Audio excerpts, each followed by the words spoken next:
Hey everybody, Mr. Popat here from the Popat Home Studios, wanting to congratulate you on the work that you've done on the Quarantine Online Film Festival. So looking forward to reviewing your work and celebrating your efforts over the past few months.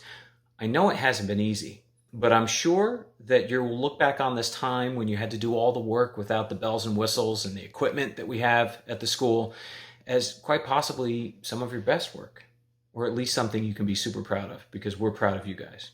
So I want to thank you for all your efforts. Really looking forward to checking out your work, and especially looking forward to being back together when school starts up again in the fall. So congratulations again. Job well done, everybody.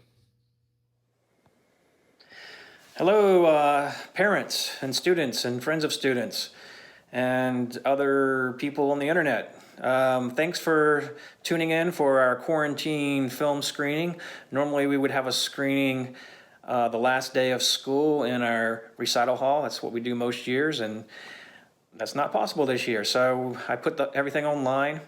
There is quite a lot of content here, 3 to 4 hours total of content between the various classes. So I've broken it down so that there's a section for the Film 1 class called the Media Tech class, and then one for the Film 2 class, and then one for the Film 3 class, which is one person.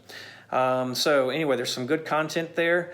Some of it was done before the quarantine, but the vast majority was actually shot after we went into quarantine. And at that point, students had written scripts. Some of them were like 10-minute scripts. There were some that were 3 or 4 minute long scripts that they had intended to shoot with actors and be in various locations, and they had expected to have access to lighting and audio equipment and cameras and so forth. And once went into quarantine, that wasn't possible. So in some cases, they took a couple of those scripts and rewrote them so they work with this situation, so that social distancing was still adhered to. In one instance, they took a script that was supposed to take place in a doctor's office and decided to make it a telemedicine sort of a deal, so they could talk to each other, back and forth on the computer, and make that work into the story that way. That way, they still were socially distancing while they shot it.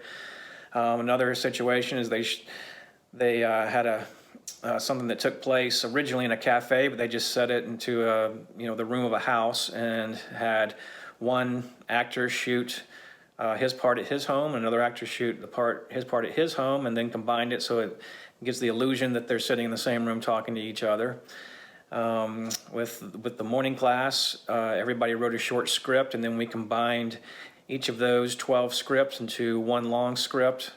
And then everybody went and shot their parts, and we combined that together into a somewhat coherent story. I mean, I think it works for the situation. But your kids have been putting this stuff together primarily with their cell phones. Been shooting and even in some cases editing with their cell phones, with very limited access to what they would normally have access to. So anyway, I hope you enjoy what you're getting ready to see. One last thing that I will mention is that I did want to give a shout out to Riley Mills. Riley Mills is the Film 3 student that you'll see her work under the Film 3 category. And Riley is my Outstanding Filmmaker recipient for this year. So there's an award I give out every year called the Outstanding Filmmaker, and that goes to her. So hope you'll take a second and give her some applause. It's well deserved. So I hope you take a look at her films as well as the films that everyone else did. So with no further ado, we will start the 2020 online, what I'm calling the Quarantine Film Festival. So thanks for logging in.